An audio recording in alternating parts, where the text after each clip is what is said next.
Well, thank you guys. This is part two. For those of you who are getting into part one, we had to jump to part two for some technical what have you. But we're talking to Marci Warhaft, her memoir, The Good Stripper, and she's part one. If you haven't seen part one and somehow you're on part two, go watch part one because phenomenal. Before it broke up and we had to jump out, Marci, you were talking about how you started Fit versus Fiction, and how since you were doing the fitness thing, you were bodybuilding, you were working with a trainer, you were dancing at the time, you were stripping, and if someone looked at you, they probably said, "Oh my goodness, look at her body." But that's why you started the whole concept of fit versus fiction, what people see versus what really fit is. Right. And I would lie, like people, well, I wouldn't. I mean, people say, oh, you're so dedicated. You go to the gym at 2:00 in the morning. That's not really dedicated. That's you need obsessed. And I wasn't eating solid food for a long time. I was afraid of solid food. I mean, it's not, my kids would say to me at one point, there was one day my kid said, "Are you eating today or just watching?" It was really, but physically, so yeah, I looked super fit and lean, but I wasn't healthy physically, but I wasn't healthy emotionally and psychologically.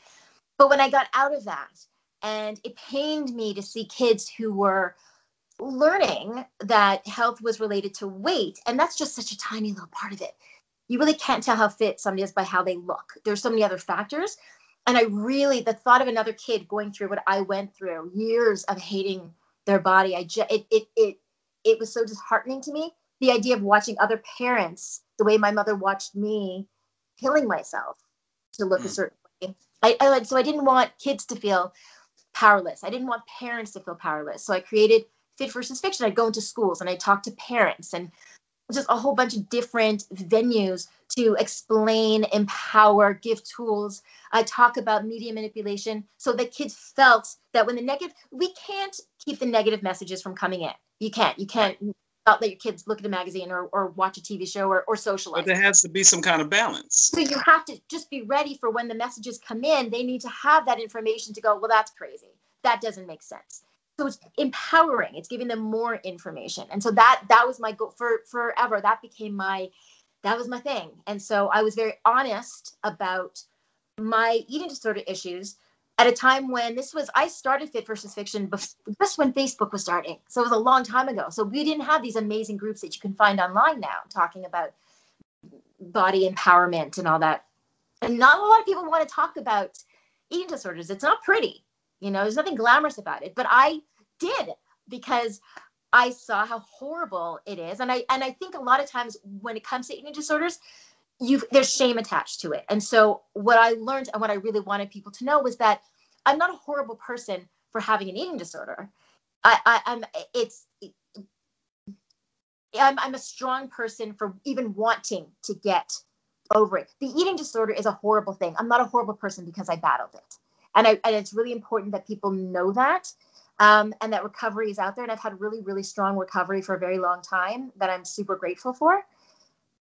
But even that wasn't enough to help me get over the shame that I was living with during that time when I sort of dissociated. Right. It makes sense. So shame, that's the thing. Shame is so powerful. Shame and guilt and feeling like you're not worthy of self-respect, respect from other people, being healthy, being happy. It's such an anchor that's attached to you. So until we can let it go, then we can't really live the way that we're supposed to live. And for anybody, we'll make sure you have all of Marci's information at the end of the interview, and plus below this in the YouTube and the IGTV, wherever you are, you have all the information. She does courses, classes. Now, is The Good Stripper your first book, actual book? No. So I wrote the Body Image Survival Guide for Parents, and I wrote the book I wish my mom had. I was struggling. So that's something that you could pick up and put down, take with you to soccer while you're watching your kids play or whatever. And it's got whatever, all the questions that parents have asked me over the years. It's the questions that they ask with a quick answer. Because sometimes you're doing something and your kid asks you a question, even if it's like, Mom, am I fat or something. I want quick answers that the parents don't feel like, oh my God, what am I supposed to say? It also has activities to play with kids from toddlers up until teens, games, activities, just stuff that empowers. It's not just like, here's the problem. It's okay, this is kind of where the problem's coming from, but okay, what can we do about it? How can I help? And so that's the body. And it's hard for me as a parent. My daughter's 8 years old, and with quarantine and everything, you know, and I'm a single dad. Her mom has different ways of parenting than I do.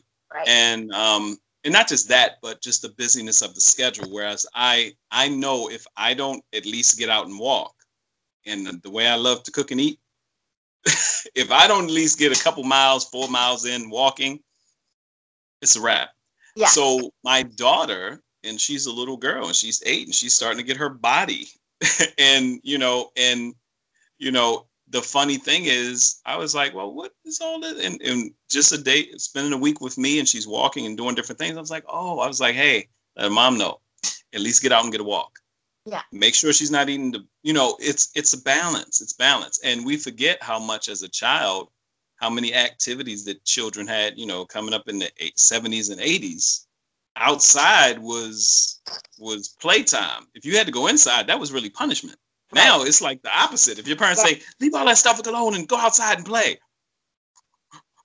Yeah. They looking outside like, So let's come full circle. That's because this is a big deal. And shout out to my partner Yonder. And we've been doing the books and publishing books and working with people and helping them get their books out for years. He was the one that told me, he said, Troy, once you write a book, you're eternal. Your legacy lives on beyond you.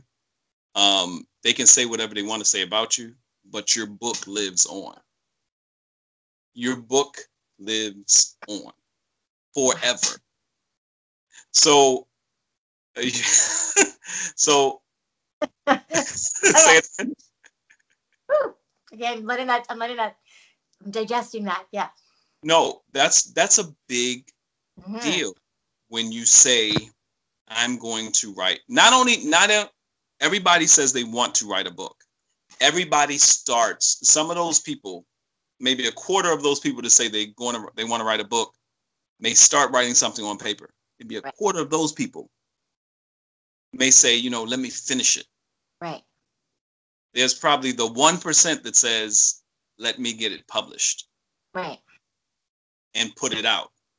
And some people have books published, they never promote it. Right. So all of what you're doing, that's huge. How do you get to the point of saying, I'm going to do a memoir, which is relatively a tell-all about me. Mm-hmm. So no matter what anybody else thinks, this is my autobiography. Right.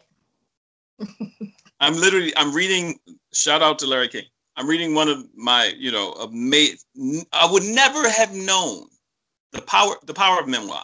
I'm reading Larry King on Larry King. It's a book that came out in the 80s. So since Larry King has probably had 6 more wives and, but to read it as a Black kid from Baltimore, reading about this Jewish kid from the Bronx who has me by 40 years, I would never have known how much we had in common. Wow. How relative and how much I'm now more focused on my vision than ever. So what made you, how'd you get the gall, the feminine balls per se, to, to come up with this book? Yeah, I tell you, it's funny because when you say that, I keep thinking like, it's one thing to write it, and it's one thing when people go, oh, I'm going to get your book. And then I realize, oh, wait, they're actually going to read it too. Hold on a second. Because for so many years, I had these secrets that I was so terrified were going to come out. And now here I just put it all on paper graphically, and I'm saying, here it is.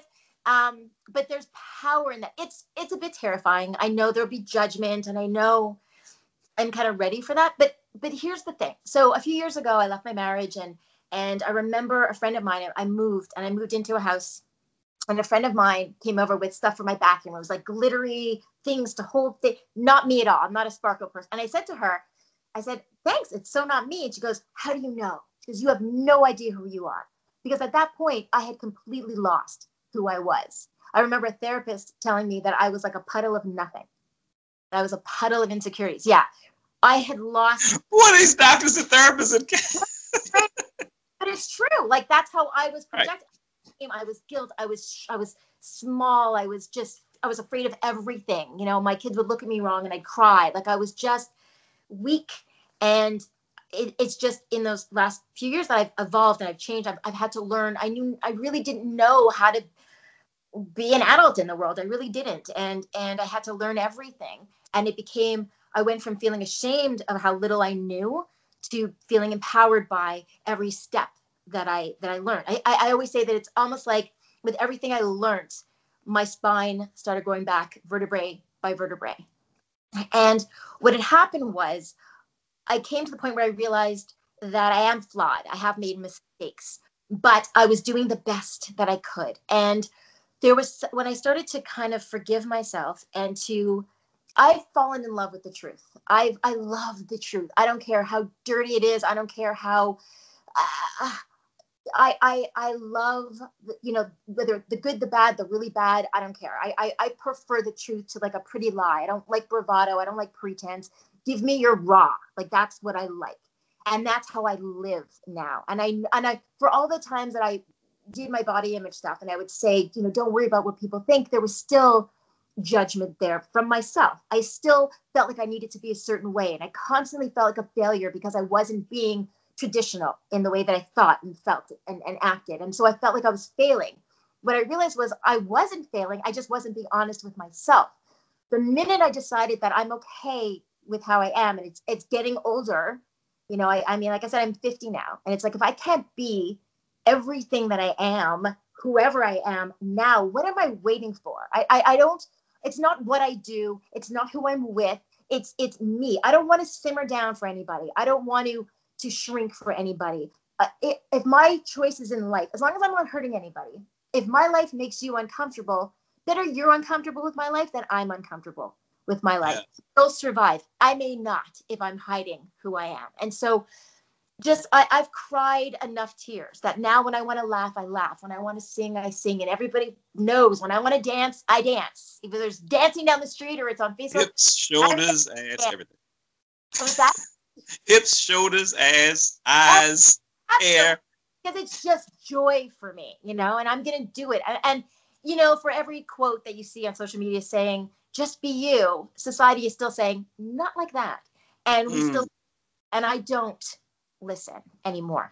So when I have people messaging me saying, where's your energy from? And where's your positivity from? It's from me saying, this is me, whether you like it or not, you know, this is me. And what I found is it's true what they say, that the more authentic you are, there will be people who go, not for me. And they'll go away. But there will be other people who go, no, I get that. I feel that. I relate to that. And those are your people.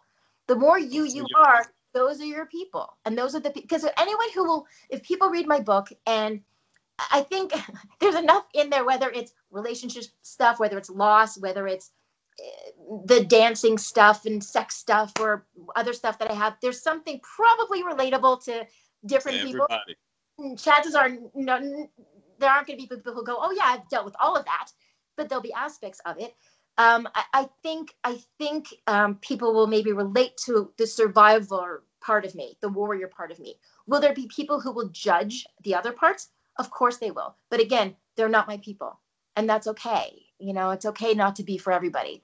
As long as you're true to yourself and the people that you love and the people who love you, that's all you can do. And so I think it's so liberating, whether people love you or hate you. If you're not hurting anyone else, being true to who you are, it just, if you're fighting to be who you think people want you to be, it's exhausting. And when you're just free to just be who you are, it's the easiest thing in the world. And so I hope that's what people take away from the book, is let the shame go. You can't be shamed for what you're not ashamed of. Somebody comes to me now and says, hey, I heard that you used to whatever. Yep. You can read about it on page 142. Some of our greatest people, entertainers, leaders. I tell people all the time, if I hadn't seen other people's story, I would have lost hope a long time ago. Right. So with that said, Marci Warhaft, how can people get in touch with you? Because I'm just letting you know, you need both of her books. Some way, shape, or form, you need both of her books. But but how can people get in touch with you? And so I'm on Facebook, Instagram, so just Marci Warhaft. Really simple. Fitversusfiction.com. That's my body image website. So FITVSFICTION.com. My book is on Amazon. It's also, and it says that it's sold out, but it's not. Just order it. Where else? Well, those are the main ones, I think. Yeah. And I'm sure you can DM as long as it's good DMs, guys. But DM, reach out to her. She does sessions, classes. You know, now we're in the technology age. You may need just the coaching that she has.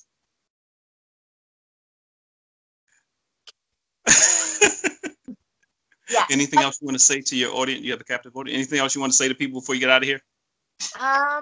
You have a whole 60 seconds. Oh, geez. Oh, no, I think I said everything. Honestly, it's just, again, the minute you exhale the shame, you start inhaling your life, and the freedom in that is powerful. Marci Warhaft, thank you so much for taking time out. I appreciate you. Story is amazing. I myself am loving the book that I have. You got to get yours. So, The Good Stripper, her memoir, Marci Warhaft, Fit versus Fiction, so much more. Thank you so much. I'll talk to you soon. Okay. Bye-bye.